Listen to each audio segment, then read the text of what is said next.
რა იყო ერთი გთხოვე და რამდენჯერ უნდა გთხოვო? პანიკურ შეტევაზე გააკეთეთ ერთი ვიდეო. ხო, ნუ პირველი საიდანაც უნდა დაიწყოს. ძიება, ეს არის შაქრის ამოღება მთლიანად ხმარებიდან და ბეჭდვის ვიტამინების დეფიციტზე ყურადღების მიქცევა. ძირითადი მიზეზი ეს არის. აი, შაქრები უყურეთ კიდევ ერთხელ ახსოვს. შაქრები, რომელიც ჩვენ ორგანიზმში ხდება, იმათ დასამუშავებლად, ანუ დასაწვავად, ხო?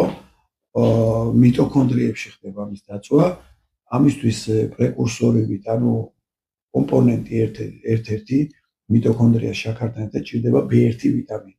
B1 ვიტამინის გარეშე მიტოქონდრია შაქარს ვერ წვავს.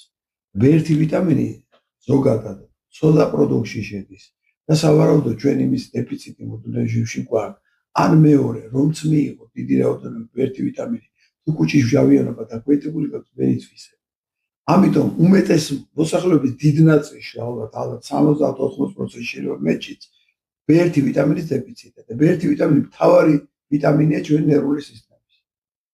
და სავარაუდოდ როცა არის დეფიციტი, იწყება პანიკური შეტევაც, იწყება ხო რაღაცა შიშები, დეპრესიული მდგომარეობები, გაურკვეველი მდგომარეობები, ნერვების შლები და ასე შემდეგ. ანუ ეს ყველაფერი მოდის სავარაუდოდ აქედან. პირველი საიდანაც უნდა დაიწყოს ზებნა, ეს არის რომ შაქრებს იღებს დიდი რაოდენობით, რაც ურეცხავს და გამოაქვს ნერვული ქსოვილი და B1 ვიტამინი, ან მეორე მიზეზია მჟავიანობა დაქვეითებული სვავს ანტაციდებს, ვთქვათ ჩასახვის საწინააღმდეგო საშუალებას, რომელიც მჟავიანობას აქვეითებს.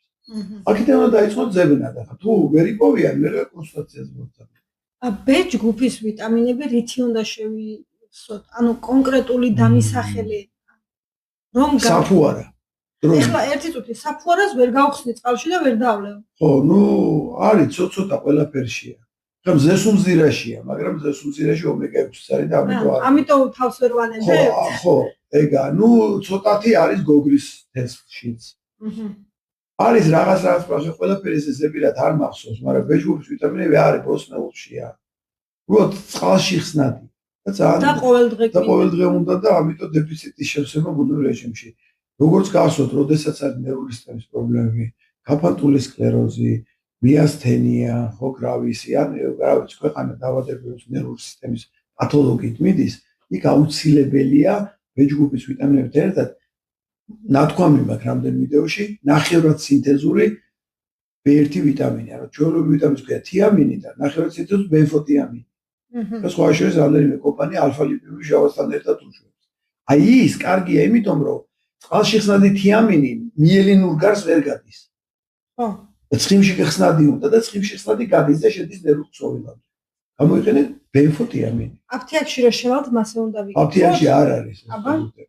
აფთიაქში იყიდება ძირითადად მედიკამენტები. თუ იყიდება ბალახეული ფორმულები, ბადები, უმეტესი მათგანიც ფარმაცევტული ფირმების მიერ სინთეზირებული სინთეზის მეშვეობით შექმნილი ბადები. ამიტომ აფთიაქში იშვიათად კი არის რამდენიმე აფთიაქი, შემოთქვათ ნაუფუცის, ნახე იქ და აღარ ვიტყვი სხვა კომპანიებს, რომ უფრო სუსტი კომპანიებია მკითხეს რამდენიმე და არ დავასახელებ, რომ არ ეწყინოს ამ კომპანიის წარმომადგენლებს და შემოტანებს. ხო, არის რამდენიმე ასეთი, მაგრამ არის ევროპული ვერსიებიც, რომელიც ყველა ვარიანტი უფრო სუსტია თავის მოქმედებით ეფექტურობით, ვიდრე ამერიკულები, რომ ევროპა ამ დარგში ამერიკას კარგა დიდი მანძილი ჭამორჩა. ანუ რაც ეხება ბადებს, ეს კულტურა მაინც ამერიკის ნაწარმოები და ამერიკაში ბევრი კომპანია და ბევრად უფრო მაღალი დონის. ამიტომ კი მანახეს გერმანული, იტალიური, ფრანგული, მაგრამ თავის ეფექტურობით და ხარისხით ბევრად ჩამოვარდება ამერიკულებს. ამიტომ ყველა ვარიანტი ამერიკულები ჯობია. მადლობა.